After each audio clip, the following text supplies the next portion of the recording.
Coming up on today's wrestling news, the real reason Daniel Bryan went to AEW. Bryan Danielson, as I should be calling him in fact, Adam Cole, Ruby Soho, and Minoru Suzuki showed up also on last night's AEW All Out pay-per-view, where there are also new tag team champions crowned, and I've got an update on Sasha Banks to tell you about as well. I'm Adam Wilborn, and I'm incredibly alone, and this is the news. Yes, a solo news today. Cleary and Murray were doing the stream last night, and everyone else is struggling to recover from quite possibly the best pay-per-view ever. More on that as we get to your Twitter questions a little bit later on. But let's start with Daniel Bryan, Bryan Danielson, as I really should call him. Apologies if I give him his old WWE name as we talk about this, because we've got to talk about what happened after All Out went off air last night.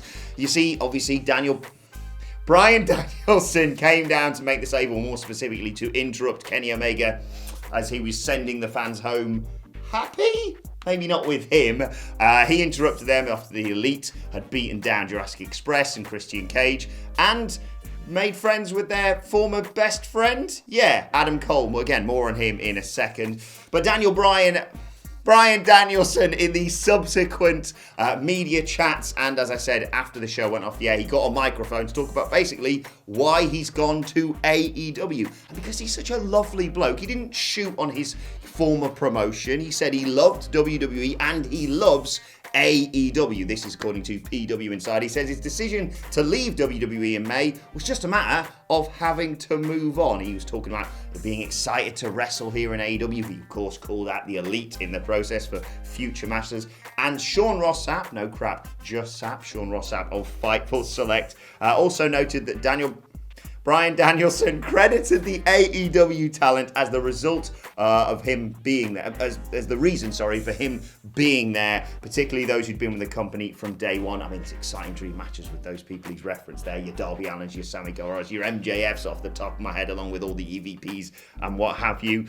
He said he was grateful for his time in WWE. He wanted to thank the audience and thank the current AEW roster for luring wrestlers over from Vince McMahon's promotion, presumably happy that there is a genuine alternative to WWE right now. Just again an example of why Danielson is just such a top bloke. He didn't go out there and go, I was fed up in WWE and they mistreated me and whatever. No, he did everything he wanted to do in WWE. He's now come to AEW, and yeah, the dream matches we're going to get and the excitement and the buzz around that promotion, not only from him showing up and Cole and Soho, as I'll get into in a second, but off the back of that bloody pay-per-view.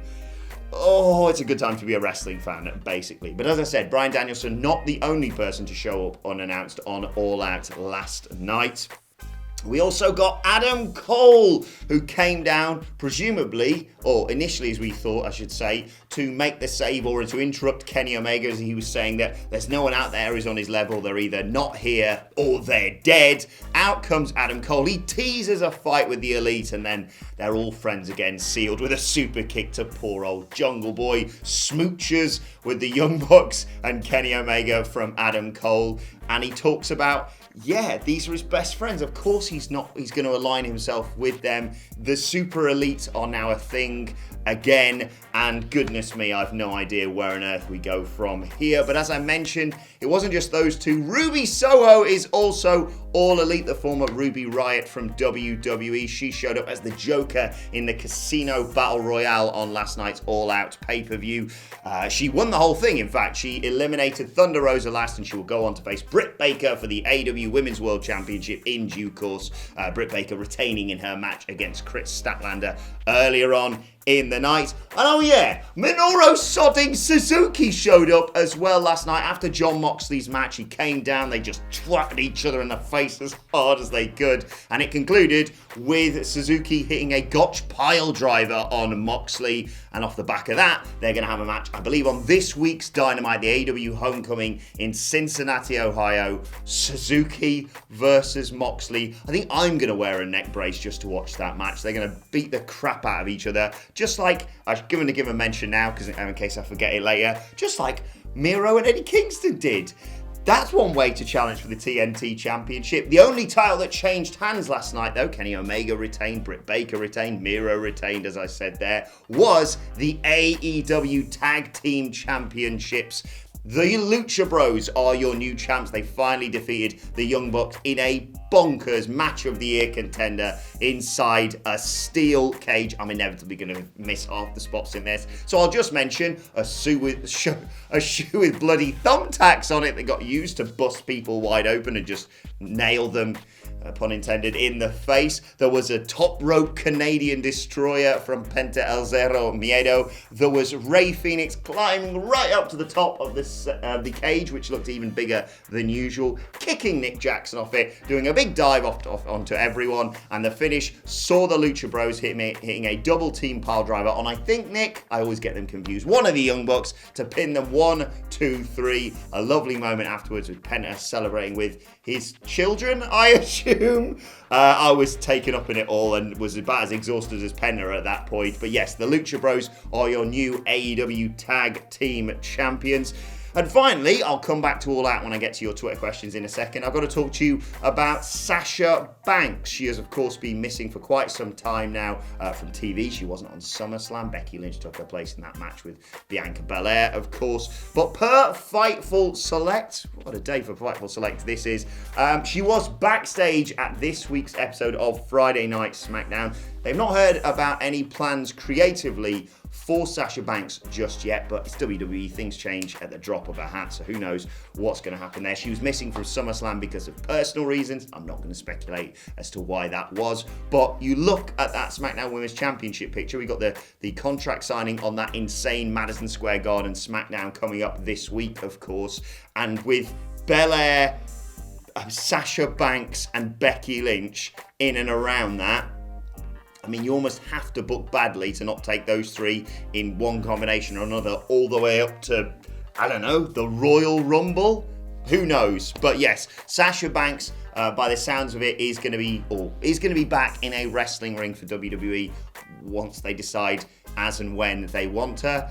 No rush for me. I mean, it'd be fun if she interrupts the contract signing, but I feel like you've got the time to have some bonkers Extreme Rules match between Becky Lynch and Bianca Belair, and maybe even hot potato the championship. Who knows? But establish them, and then you've got a definitive babyface, maybe a definitive heel. That certainly sounds like what Becky Lynch wants to do.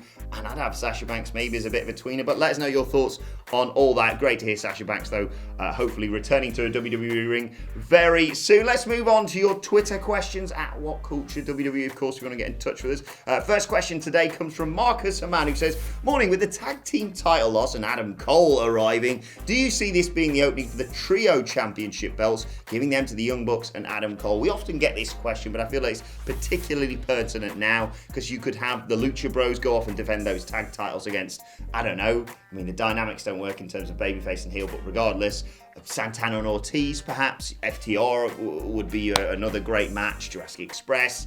I mean, you're not struggling for tag teams. And then in terms of trios, yeah, there's a whole host of them too. And who better to be the first trios champions than the Young Bucks, who shenanigans their way into basically making a new title for themselves because they lost their last one, and their best friend, Adam Cole. Although maybe you want to do something different with Cole. It's just so exciting at the top of that card with Omega and Punk, who of course, you know, had his first match, brilliant, 7.5 years he's been away, and it felt like he'd been away for 7.5 days. Fantastic reaction. He defeated Darby Allin there, of course. But yeah, I think with that, with Death Triangle, then we've got the shenanigans with Andrade amongst all that. You know, I could list many, many more teams and trios that can form up together, and you can make mad pairings like, I don't know, Moxley, Kingston and Sting off the top of my head, just of that photo from Dynamite a few weeks back. Or was it Rampage? Who cares? Yes, I certainly think that could be feasible and a way of getting heat back on the Young Bucks now they've lost those titles. Right, a question I've been asked quite a lot this morning on Twitter. Daniel Bishop Petrick says, where does All Out 2021 rank all time in pay-per-views? Because I've been watching since 1984, and that has to be one of the best I have ever seen. That appears to be the general consensus coming out today. I mean, I always get a bit carried away after big, decent pay-per-views and say, yep, that's the best pay-per-view ever. You know, you can go back and talk about WrestleMania 17. For me, one of my favourite pay-per-views ever is one I was very lucky to be at, as TakeOver New York. WrestleMania 35 was great in parts, just really long. And, you know, you got to mention in terms of AEW's history, Revolution 2020 is certainly was my favourite AEW pay-per-view. Maybe until tonight, but let us know your thoughts in the comment section, because I've already seen debate raging online. I'm going to take a few days to let it sink in, maybe go back and rewatch it all. I did like the fact that, you know, it was still long. It was still nearly 4 hours, that main card, but it flew by because the way they organised it.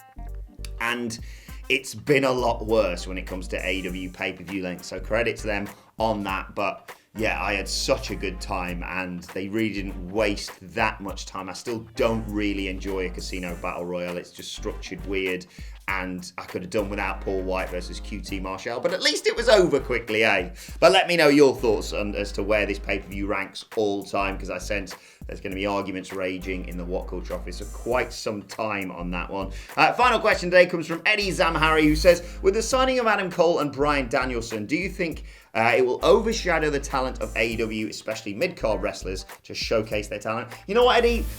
I think there's an argument to be made that yes, this roster is huge now. I'm not going to use the word bloated, because they do use a nice sort of rotational system with it all. But, I mean, you can just talk about who they've brought in the last couple of months. Your Malachi Black, CM Punk, Bryan Danielson, Adam Cole, Minoru Suzuki. Not that he's all elite, but yeah, there's a lot of new people being brought in. I don't think they will overshadow them, because I think you'll get stuff like what you got last night with CM Punk and Darby Allin, of just introducing Darby Allin to maybe more casual fans that somehow don't know who he is after the last 2 years.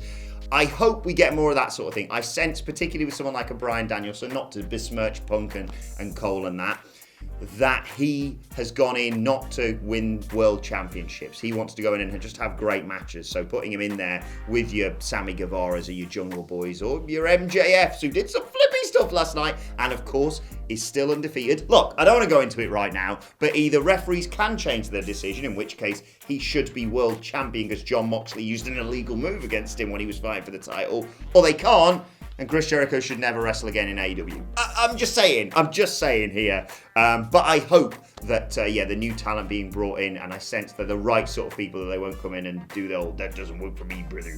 Anyway, let's move on to today's and finally, and a shout out to PB Smalls 96 on Twitter, DeAndre Hooper, who says, to Miller particularly, can you give me an up? What a night to be a wrestling fan. It was his first AEW pay-per-view. He's got lovely ups and downs, and there were so many of them. I loved spotting them when they do the little camera sweep, but I just saw PB Smalls 96's tweet this morning. I just want to say a thank you to him and to all of you for those ridiculous signs that you take to the shows.